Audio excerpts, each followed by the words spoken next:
Oh. You on? Hello. Okay. Thermostat's been put back at 62, where I found it. Fans work.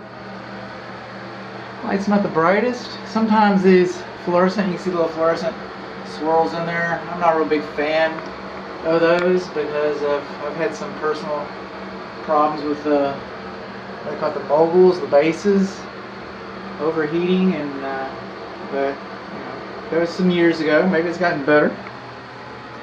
This is kind of interesting. Well, one, hi, no mask, mask. You come over, I'm wearing the mask. This way you can hear me. I opened all the windows, a lot of the windows. I opened all the doors so that what would happen is that I get a lot of fresh air and I feel good about the aerosols. And then I'm going to be gone for a while and I feel good about the aerosols. I don't have anybody here. I'm here all by myself, so that's why you can hear me like this. The bathtub works pretty good. A little bit of scuzz under there. No, actually that's a repair. There's a little repair around the stopper. We're upstairs. Commode flush is good. Already been here, done that. Okay, the word of the day is percolators. No overflow holes. Okay? Not required.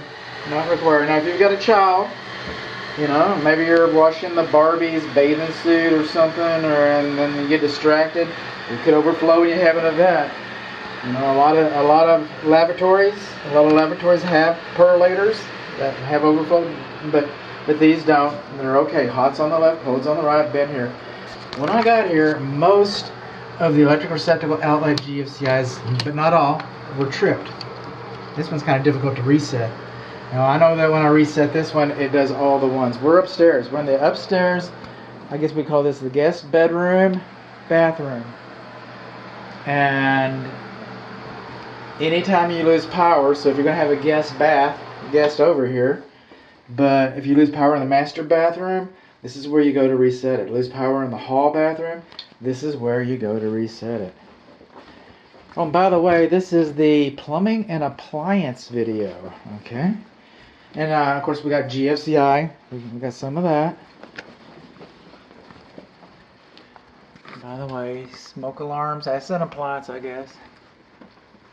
Now, monitored smoke alarms, monitored carbon monoxide alarms, they do not apply. Smoke alarm, they do not apply to the requirement. It's good to have them, you know. I'd feel comfortable with them, but I'm just saying that, you know, they do not apply to the location requirement. They need to be part of the house system. Okay.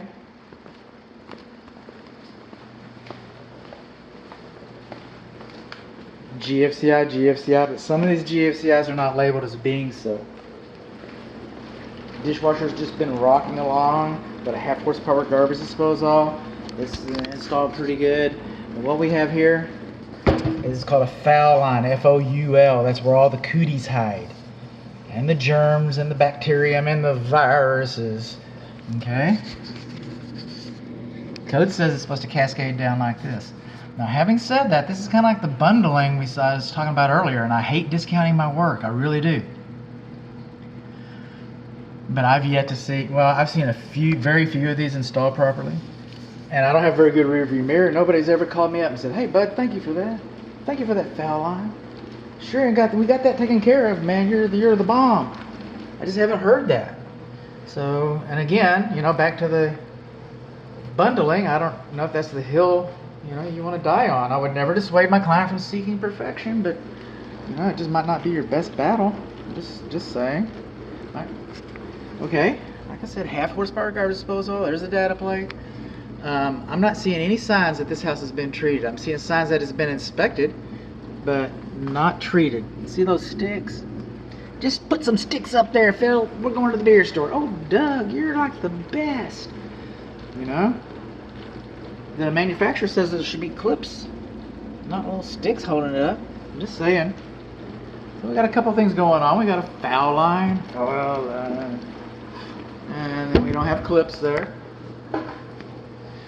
The garbage disposal, when this home was built, okay, food waste disposal, dishwasher, they were not required to be GFCI. They weren't. So there's that. Just heads up. Coming along here. Oh, look, we took the plate off. Why? Okay. Because when this house was framed out, all right, it's framed out, then we knew we were going to put the sheetrock in, and then we had the receptacle outlets, and there come out, these boxes come out enough so this all fits flush and pretty. And we added all this really cool diagonal splashback. It looks beautiful. It's gorgeous. But what happened here is now it's extended out. See that right there? Okay, that compromises the fire blocking. It compromises the fire blocking right there. Fire can shoot out. And since it doesn't fit anymore, we just put a sheetrock screw in there. You think a sheetrock, a gypsum board screw, drywall screw? You think a drywall screw will chew up some electrical cables? I do. Not supposed to have those screws in an electric junction box, and we're not supposed to have those gaps. They sell these things called extenders. Some people call them goof rings, and they cost about $2 a piece. And I got a link that shows you how to do it. Handy gal can do it. So they cost, like I said, $2 a piece. That's 2, 4, 6, 8.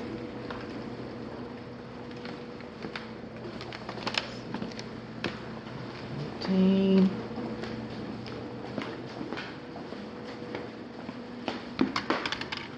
20. About $22. You could have done it all right. It's not going to cost you $22. They're going to charge you tax and stuff like that. That's how they get you. But it wouldn't cost a lot of money to have done this right. Now back on GFCI. We have GFCI here. We have GFCI on the island. We have GFCI over here on the around the cooking area. We have GFCI over here, the little butler's area. Okay, we got GFCI. Where we don't have GFCI is underneath the countertop right there. Now, some people say, it's interpretation. This is another room. It's not even in the kitchen. Other interpretation is within 6 feet of the water source. See, every kitchen receptacle outlet should be GFCI protected.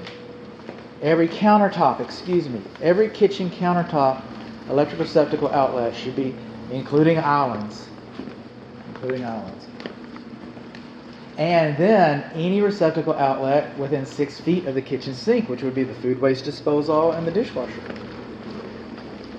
In 2010, whenever this house was built, 6, 8, whenever this 9, whenever this house was built, those codes weren't in place, but those are safety items. The Texas Real Estate Commission feels that I should be compelled to, educate you about the house. The microwave is working fine. We got some issues with our ovens though. Look at this one. See all that warping? Look at these buttons. See how that's off? I just want to explain to you. I have been through this personally. You might find that these parts, this control panel, if it's even available, it's going to be expensive. And it's not likely to be available. Just heads up, I'm warning you. Okay? This one over here is just kind of warped. The only reason I knew how to start this one to stop it is, that little red trim right there. But I had to look at this one. I had to read this one and then run over here and do the cooking. Read this one and then run over here and do the cooking. That's just not right. It's not right. Oven lights work on. This one's got bake. It's got broil. Self-cleaning. Self-cleaning is beyond the scope of a truck inspection. This one's got convection bake. I turned it on. It's got convection bake and it's got self-cleaning. And again, convection bake and self-cleaning are beyond the scope of the inspection. I did not turn on the self-cleaning. I did turn on the convection feature. We've got a gas cooktop, 4 burners. It's a little close. It's a little close over here. Don't bubble your varnish. Don't bubble your varnish. Is there a code against that? No, there's not a code against that. But the manufacturer might have different specifications about where this fits. Just a thought. I'm going to bake into the report some kitchen appliance installation best practices. And best practices, was the builder required to do that? No, he didn't have to follow best practices. That gets in the way. Okay, this is the kitchen vent fan. It vents to the exterior. I turned it on. It all tries. The buttons are over here on your right. Aren't they? Yeah, here they are. It's kind of dark. My camera's picking it up. That's good because my eyes aren't. All right. Moving along. This is the laundry. Hot and cold are labeled. We do not have GFCI here. We do not have GFCI. It's 4-prong electric. I don't see any gas in here. So just kind of heads up on that. Moving along. Not showing you anything. No personal stuff. This is the hall bathroom. And now I reset it because I had tripped it.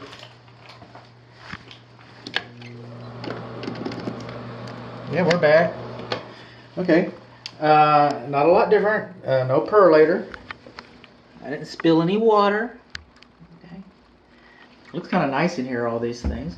Commodes are nice and tight. Commodes are flush and right.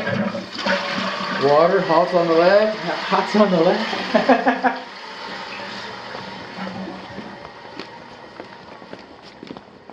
Coming along here. This is kind of nice. This is kind of nice. A shower. I'm usually seeing air underneath here.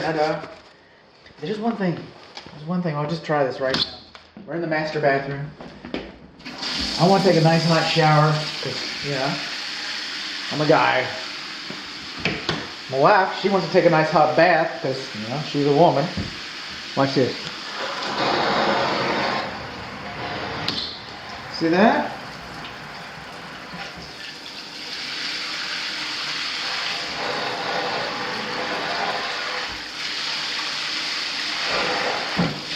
Just heads up on that. Heads up on that. This is a garden tub. That's what they say. That's how they sell it when you don't have a jacuzzi. And jacuzzis, you know, you're not paying me to sell this to you, but I'm not a big fan of other people's cooties. I'm just not. Again, these sinks do not have percolators. Now, I know this is GFCI protected, but it doesn't have the label. And the label's ugly. I get it. I tore all mine off. But I'm a hypocrite. Don't do what I do. There should be a GFCI, so that you know if you don't have power here, you would know. And here's a sticker right here. I should have a little sticker like that. And a lot of places around the house they don't. You know, all these lavatories, every single lavatory, every single bathtub, and the shower, and the kitchen sink, hot's always been on the left, where it belongs. Where it belongs. So what do we learn? We learned that, you know, we don't have any leaks underneath. That's what we learned. Got some more? Well, I just stuff. Trust me. We learned that the water pressure is, you know, maybe too closely related between the bathtub and the shower. We learned that the upstairs guest bathroom, there's a little bit of repair around the sink. We learned that the oven control panels are in pretty bad shape. That's what we learned. And we learned that we need goof rings or extenders on the J boxes in the kitchen. Or not. I mean, it hasn't burned down yet. Well, here's one for you. And the commode works fine. All the commodes work fine. Vents working. But these ringed toilet seats like this, they're not approved for residential applications. I understand maybe a guy's living here and maybe he's aspirational and he feels like he doesn't need to sit or he doesn't need to stand so close. But, yeah, and I get that. We all have our own dramas in our lives. But having said that, you know, that sink, these ringed are only approved for commercial installations and not residential. I don't know why. I kind of like it. Sometimes I'm aspirational. Donna says I'm just lazy, but, you know,